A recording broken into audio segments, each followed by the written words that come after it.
Shalom everyone! Kumusta po ang bawat isa? Muli tayo po ay nagpapatuloy na makinig at magbasa ng salita ng Panginoon at yung lagi po nating pinapaalala na the more we know about Jesus Christ is the more na tayo po ay nabubuhay ayon doon sa bagong buhay na ipinagkaloob niya at the more na tayo po ay nagugutom, nauuhaw doon sa salita para mamuhay pa po tayo doon sa kanyang salita dahil ito po yung bagong buhay na ipinagkaloob niya sa atin na dapat po nating lakarin, kaya tayo po ay nagpapatuloy na saliksikin po siya. Praise God, tayo po ay nagpapatuloy dito sa Name of God series po natin at napag-usapan po natin yung Jehovah Jireh noong isang araw, God will provide, at ngayon naman pag-uusapan po natin yung Jehovah Shalom. Shalom, amen. God is peace. Amen? Ito po yung sinabi ni Gideon nung nakita po niya yung anghel ng Panginoon. Natatakot po siya na baka po siya ay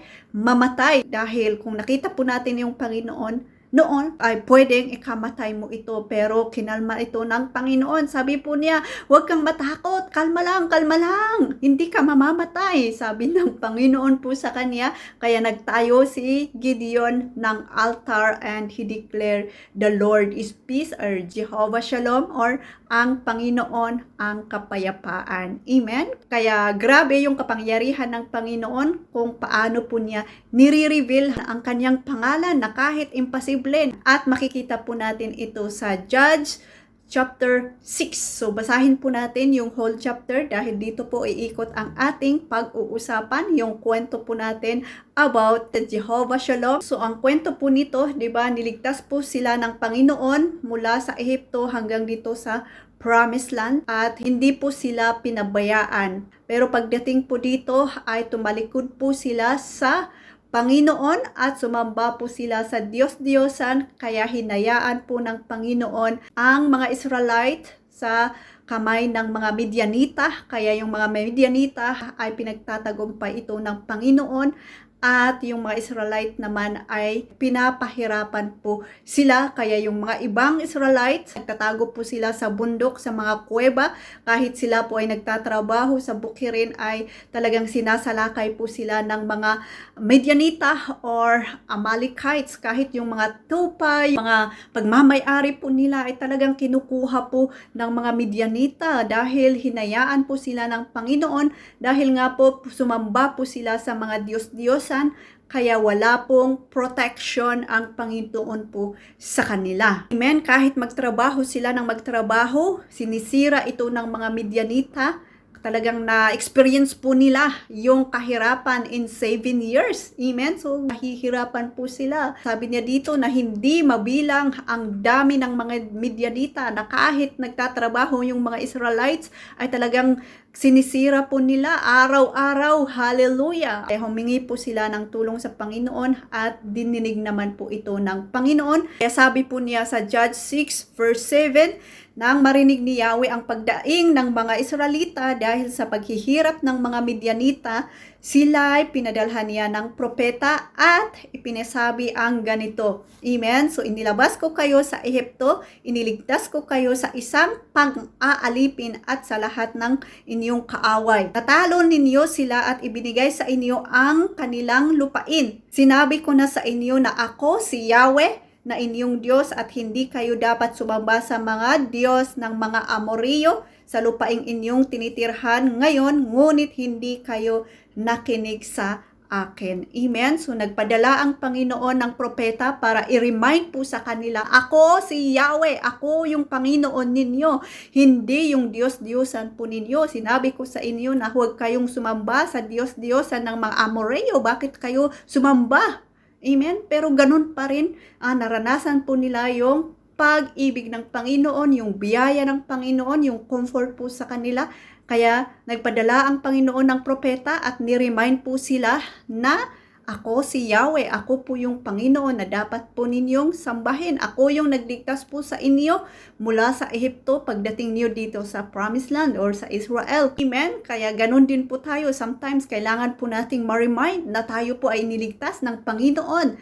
Ang Panginoon ang naghirap sa lahat ng ating mga kasalanan, di ba? Kaya lagi po nating tandaan yon para hindi po tayo mag-rely sa ating mga sarili at sumamba sa ating mga Diyos-Diyosan. Amen? So, yung mga Diyos-Diyosan po natin ngayon is maybe yung ina-idolize po natin na artista, yung ina-idolize po natin na pastor po natin, yung ina-idolize po natin na trabaho po natin, yung asawa po natin, yung anak po natin, yung mga ganon, yung ina-idolize po natin. Pero ang gusto ng Panginoon ay kailangan everyday ina-acknowledge po natin siya. Amen? Sa 11, sabi niya dito, dumating sa Ofra ang anghel ni Yahweh at naupo sa ilalim ng malaking puno na pag-aari ni Joas na buhat sa angkan ni Abizer. Si Gideon na anak ni Joas ay kasalukuyang gumigiik noon ng trigo sa pisaan ng ubas. Patago ang kanyang paggiik upang hindi siya makita ng mga Midianita. Amen? Yung si Gideon, gumigiik po siya ng trigo pero ito po ay patago para hindi po siya makita ng mga Midianita. Sa verse 12, nagpakita sa kanya ang anghel ni Yahweh at sinabi sa kanya, suma sa iyo si Yahweh, magiting na lalaki. Amen? Sinabi niya sa English, the Lord is with you, brave and mighty man. Amen? Sumagot si Gideon sa verse 13. Sumagot si Gideon, mawalang galang na po.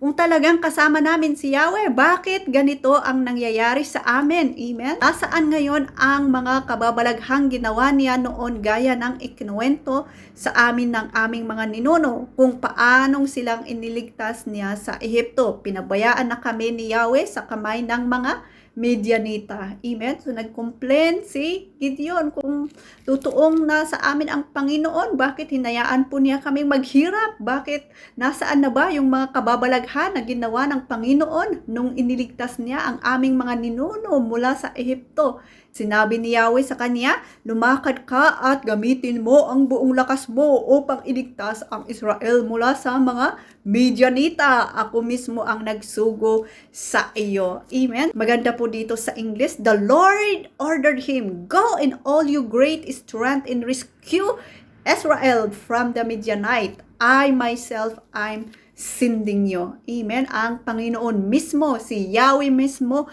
ang nagsugo po sa kanya na gamitin mo ang buong lakas mo para iligtas ang inyong kasamang mga Israelites. Sabi po niya. At sumagot si Gideon, ngunit Panginoon, paano ko maililigtas ang Israel? Ang aming angkan ang pinakamahina sa lipi ni Manases. At ako naman ang pinakahamak sa pamilya po namin. Sabi ni Gideon. At sinabi sa kanya ni Yahweh, makakaya mo ito sapagkat tutulungan kita. Matatalo mo ang mga Midianitang ito na para ka lang lumaban sa isang tao. Amen? So sabi ni Gideon, paano ko magagawa ito? Ang aming angkan, ang pinakamahina at ako naman ang pinakamahina sa aming pamilya. Hallelujah! Ito pala ang kwento ni Gideon. Siya ay isang pinakamahina sa isang pamilya. Pero you see, the Lord used pinakamahina para maipakita yung kapangyarihan po niya. Amen? Kaya blessed po talaga yung mga mahihina. Parang yung mga walang kamuang-muang sa mundong ito. But praise God, the Lord will use them for His glory. Di po ba? Kaya God is with us. Kung talagang gagamitin po tayo ng Panginoon, isusugo po niya tayo and God will with us. Amen? Kagaya ni Gideon na sabi niya, ako ang pinakamahamak. Yung angkan po namin is pinakamahina. How come? How come na matatalo ko yung mga pinakamadaming Midianita? But the Lord says, go and I will be with you. At para kang lang nakikipaglaban sa isang tao. Amen? So sabi niya Gideon, sumagot si Gideon, kung ako po ay talagang kalugod-lugod sa inyo, bigyan ninyo ako ng palatandaan kayo ang nag-utos sa akin. Huwag po muna kayong umalis at hahainan ko kayo ng pagkaing handog. Amen? So, panigurado pa rin si Gideon. Kung kayo po ang Panginoon na talagang nagsugo po sa akin, huwag muna kayong aalis at hahandugan po kita. So, ganun po yung ginawa ni Gideon. Kumuha po siya ng kambing, gumawa po siya ng tinapay na walang pampaalsa, at ito po ay inihandog sa Panginoon. Kaya sabi sa verse 21, ang karne at ang tinapay ay hinawakan ng anghel ni Yahweh sa pamamagitan ng tungkod. May lumabas na apoy mula sa bato at nasunog ang karne at ang tinapay. Pagkatapos, ang anghel ni Yahweh ay nawala sa kanyang paningin. Amen? Dito po nakita ni Gideon na sinabi niya sa 22, saka pa lamang naunawaan ni Gideon na ang anghel ni Yahweh ang nakausap niya. Dahil dito kinalabutan siya sa takot at sinabi, Panginoon Yahweh, tulungan mo po ako. Harap-harapan kong nakita ang inyong anghel. Sabi ni Yahweh sa kanya, ngunit sinabi sa kanya ni Yahweh, huminahon ka. Sabi niya, kalma lang, kalma lang. Kang matakot, hindi ka mamamatay. Amen? Praise the Lord. At si Gideon ay nagtayo roon ng isang altar para kay Yahweh na tinawag niyang si Yahweh ay kapayapaan. Amen? Hanggang ngayon ay naroon pa sa Ofra ang altar sa lugar na sakop na angkan ni Abiser. Amen? So dito po na i-declare ni Gideon na ang Panginoon ay kapayapaan. The Lord is peace. Jehovah Shalom or Yahweh Shalom. Amen? So tingnan po natin yung kapangyarihan ng Panginoon na kahit akala po natin hindi po tayo malakas, tayo po yung pinakamahina sa pamilya or sa buong angkan, pero gagamitin po pala tayo ng Panginoon para maipakita, maipakilala ang kanyang salita, maipakilala ang kanyang pangalan na He is the Shalom. Huwag kang matakot. Ako yung magbibigay ng kalakasan mo. Sasamahan kita. Ako yung makikipaglaban po sa iyo. You just need to be still. Huwag kang matakot. Huminahon ka. Kalma lang, kalma lang. Amen? Kaya kung may na-reveal ang Panginoon sa atin, huwag po tayong matakot, or may instruction ang Panginoon po sa atin, huwag po tayong matakot, kundi ipag-pray po natin, Lord, anong gagawin ko? Or sabahan mo po ako. Kung totoo ka, sabahan mo po ako. Amen? Yan, kagaya ni Gideon. Panigurado po siya, naghandog po siya, and nung nakita na po niya, harap-harapan, kahit sinabi ng Panginoon na wala pong makakakita po sa akin, pero sometimes nire-reveal din po niya yung sarili po niya, harap-harapan, pero siya pa rin po yung magko-comfort po sa mga tao na ginagamit po niya na makita po siya. Kaya di pa rin po natin ma-explain yung kagustuhan ng Panginoon, na malawak yung alam ng Panginoon na hindi po natin maabot. Kahit sinabi po niya yun, pero siya pa rin po yung magko-comfort na huminahon ka, huwag kang matakot, hindi ka mamamatay. Kaya hindi po natakot si Gideon, kaya sinabi niya, God is peace. Ang Panginoon ang kapayapaan. Jehovah Shalom. Amen? Ang kapayapaan is nasa atin kung tayo po ay sumusunod sa Panginoon. Amen? Dahil nakita po natin dito na hinayaan po sila ng Panginoon dahil sa kanilang pagsamba sa kanilang Diyos-Diyosan in 7 years. At pinakita pa rin ng Panginoon dito yung kapayapaan. Biruin mo, araw-araw po silang natatakot, kaya sila po ay nagtatago sa kuweba. But God give them peace. May ginamit po siya, isang tao, para makipaglaban sa Midianita at maranasan po nila yung kapayapaan. So, even us, kahit mahina po tayo, akala po natin, hindi po natin kayang lagpasin yung problema po natin, problema sa pamilya, problema sa finances. Akala po natin, ang hina-hina po natin, may kasalanan po tayo. The presence of God is in us and the peace of God is in us kung tayo po ay nananatili. Diba? Never po tayong makaka-experience ng kapayapaan sa ating buhay kung tayo po ay nagiging hypocrite. Pero kung sinusurrender po natin ito sa Panginoon na, Lord, ang hina-hina ko, I surrender it to you. Ayaw ko na. And the moment you surrender, ipagkakaloob po niya yung kapayapaan na mayroon po siya. Gagamitin kanya na kahit akala po natin na tayo po yung pinakamahina, pinakamasama, kung tayo po ay nananatili po sa Kanya, siya po yung makikipaglaban po sa atin. We just need to be still and God will fight for us. Exodus 14:14. Amen? Kaya kung gusto po natin ang kapayapaan, mag-rely po tayo sa Panginoon. Dumepende po tayo sa Panginoon para kahit anuman yung kahinaan po natin, anuman yung takot po natin, anuman po yung pangangamba po natin sa Panginoon, God will be with us. Magiging peaceful po tayo habang tayo po ay humahakbang. Kaya mag-rely po tayo, dumepende po tayo sa kapayapaan ng Panginoon, and God will fight for us kung tayo po ay lumalayo doon sa kasalanan. Hindi po tayo namumuhay doon sa kasalanan, kundi lagi po nating ina-acknowledge na ang Panginoon ang magbibigay ng kapayapaan po sa atin. Hindi manggagaling sa mundong ito ang ating kapayapaan, kundi manggagaling sa Panginoon. Amen? Ang layuan po natin, yung mga Diyos-Diyosan sa ating buhay, isurrender po natin sa Panginoon at i-practice po natin na ang Panginoon ang laging kasakasama po natin, na siyang nagbibigay ng kapayapaan, kalakasan, at kapangyarihan po sa atin kahit anuman po yung problema, yung kahinaan nga po natin is kung tayo po ay nananatili sa Panginoon ay talagang mararanasan po natin yung presensya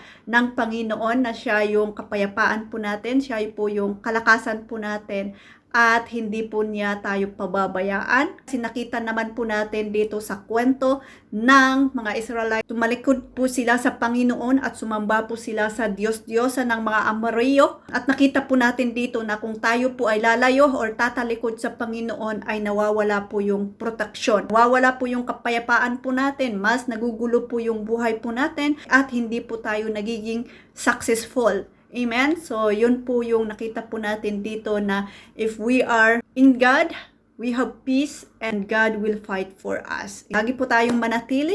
Huwag po nating talikuran ang Panginoon para makamit po natin yung Yahweh Shalom or Jehovah Shalom. Ang Panginoon ang kapayapaan, or the Lord is peace. Kaya naman, ang ating Panginoong Hesukristo, ang ating kapayapaan, siya po yung dumating dito sa mundong ito na kapayapaan. Kaya paniwalaan po natin na ang Panginoon ang nagbigay ng kapayapaan po sa ating buhay. Wala na pong iba. Kaya naman, kung ikaw ay hindi pa po nakakakilala sa ating Panginoon, na ang Panginoong Hesukristo ang siyang namatay at nailibing at na buhay muli in 3 days dahil sa ating kasalanan, ay dapat po natin itong malaman at tanggapin na Jesus is Lord in our life and He is our Savior into our life, para tayo po ay maligtas at magkaroon po tayo ng kapayapaan and magkaroon po tayo ng kalakasan na magpatuloy na mamuhay habang tayo po ay naghihintay sa Kanya. So, Shalom, peace be with you. At yun lamang po, and glory to God. Shalom, shalom. Bye-bye. God bless.